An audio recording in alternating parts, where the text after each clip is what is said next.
14 नं चिरां दुवार block UPPL दोलोआ सुबुं सम्पद आरो दोलोजों सोमोन्दो लाखिनायनि मुङाव लावखार ओंखाम जानाय मोनसे मोजां हाबाफारि लादों। दिनै मोजां थासारिखौ नोजोर होनानै भुट दैलाम लावखार ओंखाम जाग्रा थावनियाव 14 नं चिरां दुवार ब्लक इउपिपिएल दोलोआ गासै मावथिफोरखौ लानानै जयै लावखार ओंखाम जायो। बे हाबाफारिनि लोब्बायै 14 नं चिरां दुवार ब्लकनि सिङाव थानाय मोनफ्रोमबो सरकारारि बिथिंजों हाबा मावनाय आरो मावनांगौनि सायाव गुवारै सावरायलायनाय जायो।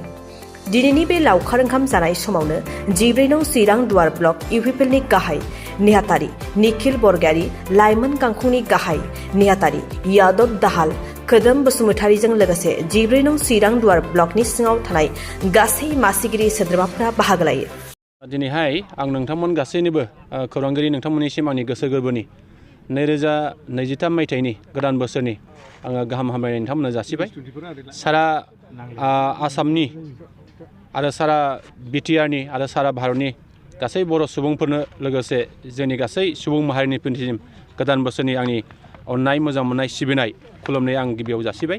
जे जोंहा 14 नं चिरां दुवार ब्लक कमिटि इउपिपिएल दोलोआ दिनैहाय जोङो 2023 मायथाइनि जे गोदान बोसोरजों लोब्बा लाखिनानै जोङो इउपिपिएल दोलोनि जोंहा माखासे बिथोन बायदि जा हानजा सम्पद मोनसे जा हाबाफारि दङ, बे हानजा सम्पद बे हाबाफारिखौ दिनैहाय नैबे जोंनि 14 नं चिरां दुवार ब्लक कमिटि इउपिपिएलनि सिङाव थानाय जोंहा रुनिखातानि नैबे बुहुर ब्रिजनि जे हेलु बाजारनि जेनेबा गेवलां फोथाराव जों मोनसे सावरायलायनाय जे हाबाफारि जों बेखौ लादों। आरो बे सावरायलायनायजों लोगोसे जोङो गोदान बोसोराव जोङो जोंनि गासैबो ब्लक कमिटिनि, पेरेन्टनि, इयुथ्सनि, उइमेन्सनि, प्राइमारि कमिटिनि, बिसिडिसिनि, टिसिएलसिसिनि गासै जोंनि मावथिफोरखौ लानानै जों मोनसे लावखार ओंखाम जानाय बेखिनि हाबाफारिखौबो जों लाफादों।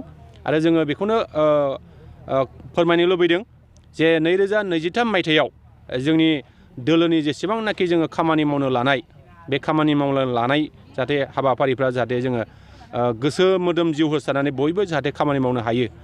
आरो जोङो जोंनि दोलोनि माखासे थांखि आरो नोजोरखौ लानानै जों जेब्लाबो जाहाथे लामा आवगायलांनो हायो। आरो फैबाय थानाय समाव जोङो गासै हारि माहारि बिथांमोनखौ लानानै जोंनि बे ओनसोलाव थानाय जेसेबांनाखि जेंनाफोर दङ, बे जेंनाफोरखौ जोङो मोनफानि उनाव मोनफा जोङो मावफुंनायनि थाखाय जोङो दिनैनि नैबे हाबाफारिनि गेजेरजों सावरायलायनायनि मोनसे गोख्रों थांखि लानानै खामानि मावनो जोङो दिनै सिगांदों। आसलते इउपिपिएलनि अनगायै गुबुन गुबुन राजनीतिक हान्जाफ्रा 14 नं समस्तियाव जेबो मावनो हायाखै, जेबो डेभेलपमेन्टनि खामानि मावनो हायाखै, बेबायदि गुबुन गुबुन खोथाजों इउपिपिएल राजनीतिक हान्जाखौ सोंखारिदों। बेयाव नोंथाङा मा बुङो? मावनो हादों बा हायाखै?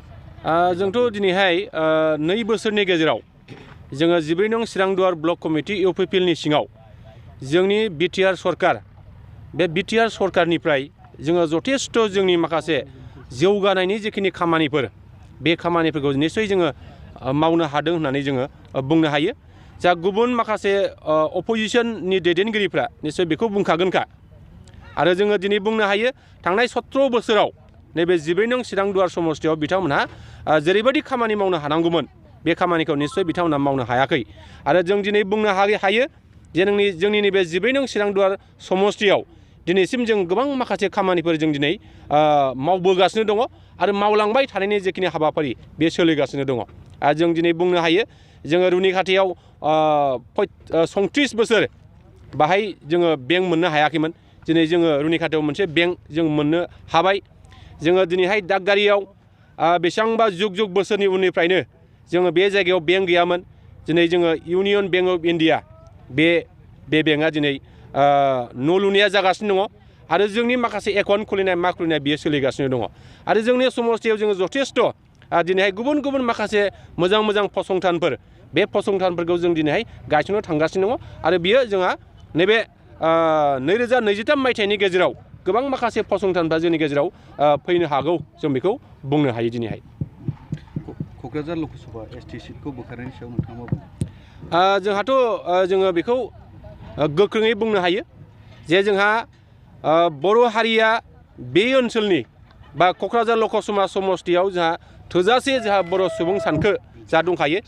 एसटि हारिनि सुबुंफ्रा बाहाय बांसिन दंखायो।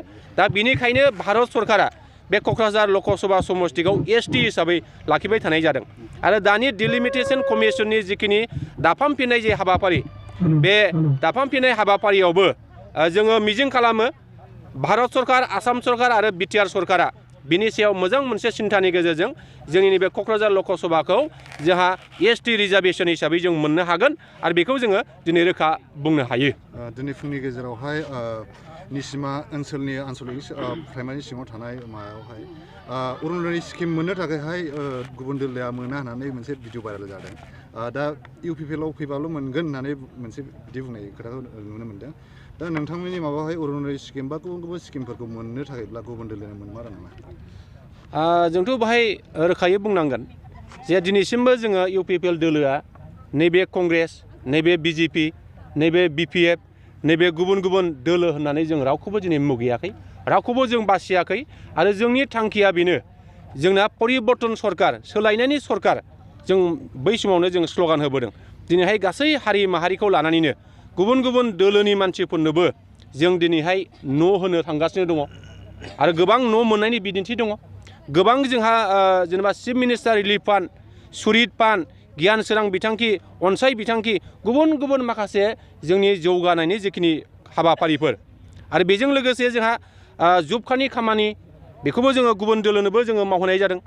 अरुनदय स्किम दिनै गुबुन गुबुन दोलोआबो मोनगासिनो दङ गुबुन गुबुन दोलोनि सुबुंफोरनोबो होनाय जादों।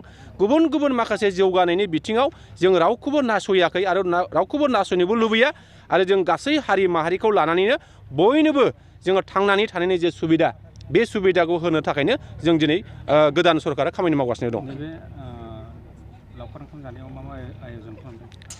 जोंहा दिनैहाय खोब गोजोनथाव बाथ्रा जोंनि बे लावखार ओंखाम जानायाव जोंहा दिनैहाय जोंहा बाहाय अमा बेदर दङ जोंहा बोरमा बेदर दङ दाउ लकेल दङ आरो जोंहा माखासे बिदिनो रंजानायनि मुङाव जोङो माखासे जानाय लोंनायनि जिखिनि बेबस्था बे बेबस्थाखौबो जोङो गासै मानसिफोरनोनो जों होनायनि थाखाय जोङो थांखि लानाय जादों। बेवहाय ब्लकनि दैदेनगिरिफोरजों लोगोसेल' जुथुमनाय जादों ना गुबुन गुबुन गाहाय लेभेलनि दैदेनगिरिफोरखौ? जोङो दिनैहाय बुंनो हायो नैबे जोंनि दिनैखिनि जे हानजा सम्पद बेजों लोगोसे जोंहा लावखार ओंखाम जानाय बे लावखार ओंखाम जानायाव जोंनि 14 नं चिरांदुवार ब्लक कमिटि इउपिपिएलआव जा पेरेन्ट कमिटि दङ जा लाइमोन गांखं दङ आइजो गांखं दङ बेजों लोगोसे जोंहा दिनैहाय बिसिडिसि दङ बिसिडिसिनि बिथांमोनखौबो चेयारमेनजों लोगोसे गुबुन गुबुन बिबानगिरिखौबो जों बाहाय लेंहरनाय जादों। टिसिएलसिनि जोंहा बिबानगिरिफोर दङ दा बिथांमोनखौबो जों लेंनाय जादों आरो जोंहा गुबुन गुबुन माखासे सेलनि बिबानगिरिफोर दङ बिथांमोनखौबो जों लेंनाय जादों आरो गुबुन गुबुन जोंहा जोंनि इउपिपिएल दोलोखौ मदद होग्रा जोंहा गोबां माखासे जोंनि रायजो राजाफोर दङ दा बिथांमोनहाबो नैबे जोंनि लावखार ओंखाम जानायाव मैखोमै बाहागो लाफैदों बेखौ जोङो बुंनांगोन आरो।